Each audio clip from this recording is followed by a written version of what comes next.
With Oil Rig having dropped to the console version of Rust, it's time to talk about the next big thing coming to Rust, and that's going to be community servers. Since the launch of the console version of Rust, players have been wanting community servers, and now we're closer than ever just because that's how time works. So what we're going to be talking about today is the likely prices of community servers, because if you don't know, the whole reason for this delay is because D11, the developers of the console version of Rust, wants to knock down the price of servers for people looking to host community servers, because honestly, community servers are what is going to keep this game alive. If you're like me and you don't have a ton of time every week, it's good to be able to get onto a 2x, 5x, 10x, whatever x server and play to your heart's content, but not have to commit to a whole wipe. And when we can finally do that, I think that's going to add a lot of new life to the game. So the most important thing when it comes to community servers is how much will they cost? Too much, and there's no way that you're going to get any significant community servers on the game, or you're going to get very few, and it's not going to really give it that life. But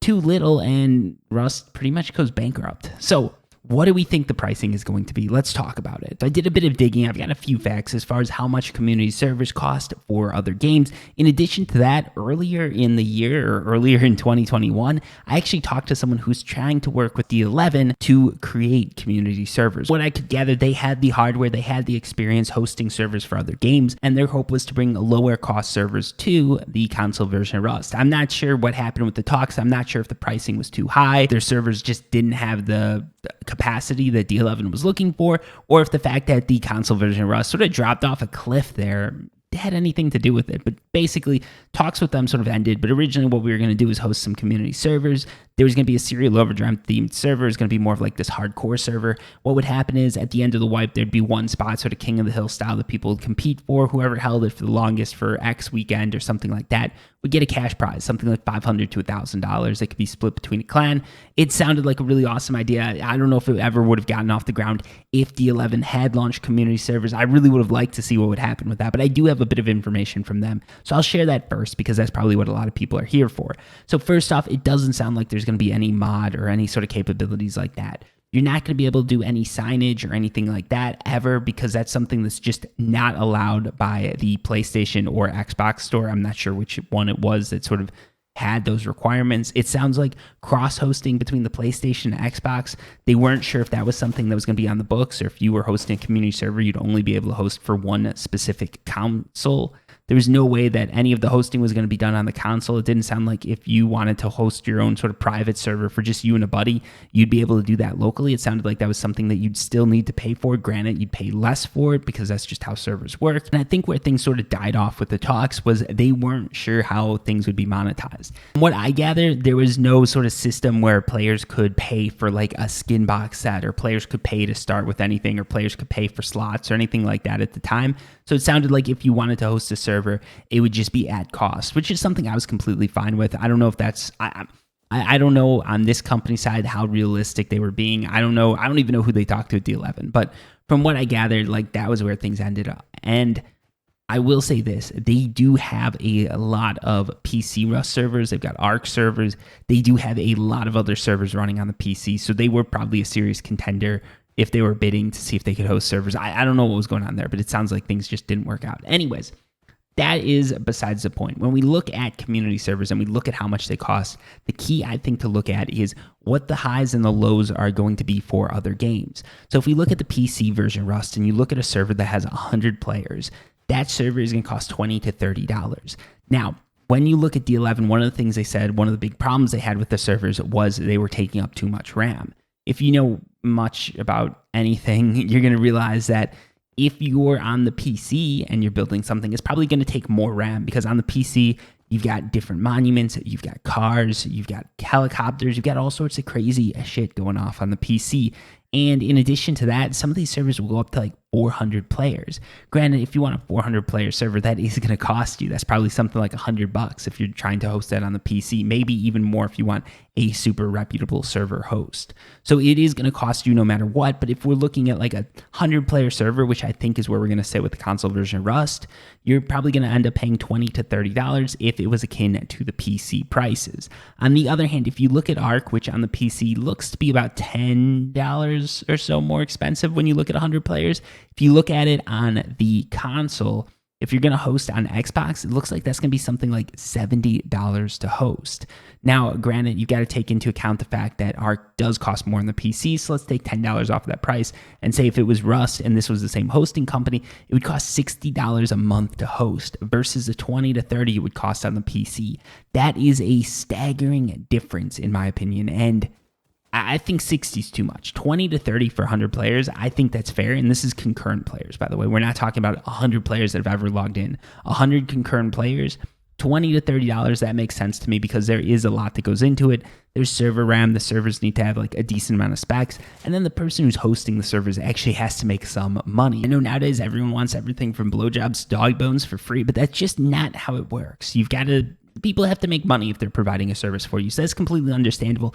And on the console side of things, I'm not sure what the costs are for the PlayStation Store, but I know if you're hosting an Xbox server, it looks like that's going to be a 30% cut that Microsoft is taking.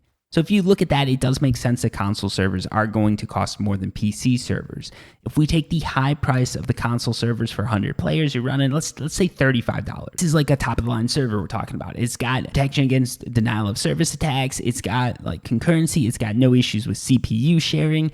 And this is the type of server that the admin running it isn't going to decide to download 10 terabytes of porn at once and just lag everything out. No, this is a reputable company, so they want reputable prices. So let's say on the PC it would be $35. This is higher than the average PC server that will run 100 players, but let's just give them the benefit of the doubt. $35, solid host, good host, no problems ever. Okay, $35 for that. Now you've got to add on the fact that there is going to be that cut that's coming off of Microsoft. And again, that's about 30%. So if we're running that cut's probably going to be about $14, $15. Let's say $15 so that the math is easy. Now what we're talking about for that server is roughly $50. And that actually doesn't sound that unrealistic. If we take those Ark servers that were costing $75 for 100 players, knock those $10 off, and then you consider it's actually $13 because that 30% that Microsoft takes. Now we're looking at Ark servers that would cost about $67 and Rust servers that are going to cost about $50. And I think $50, that's a fair estimate for monthly servers for Rust that are going to host up to 100 concurrent players. It sounds like a ridiculous amount to me. It really does. But when I look into it, when I look into how much consoles charge for server hosts and everything like that, it sort of starts to make sense. Now, what I do think is going to happen is I think that D11's been working to reduce the RAM cost because I think they agree with me. They see that $50 whatever amount check and they realize that's just too much for the average player, especially like someone who just wants to play with their friends. Now, if you want to play with your friends, it is going to be significantly less. So if it costs $50 for 100 players, maybe we cut that in half and take another $5 away because why not, right? Now we're sitting about $20 if you want to host something for like 10 people or something like that because that still does take up some server resources. And my guess is it's a decent amount because you've still got maps to be loaded in there.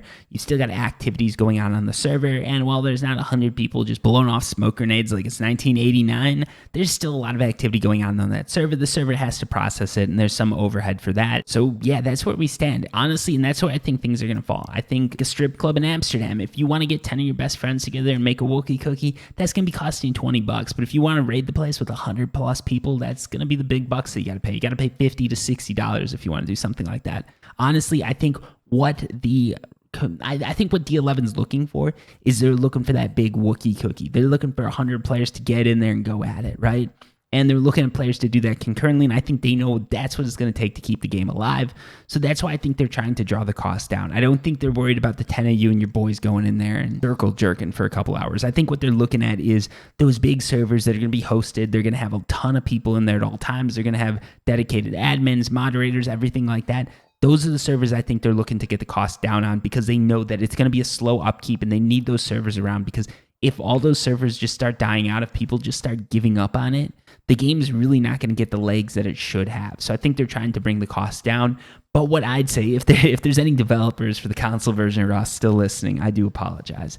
I apologize to anyone who's still listening. But yeah, if I was a devs, what I would do, I'd release the servers as is, and I'd say we're going to work as hard as we can to get these costs down.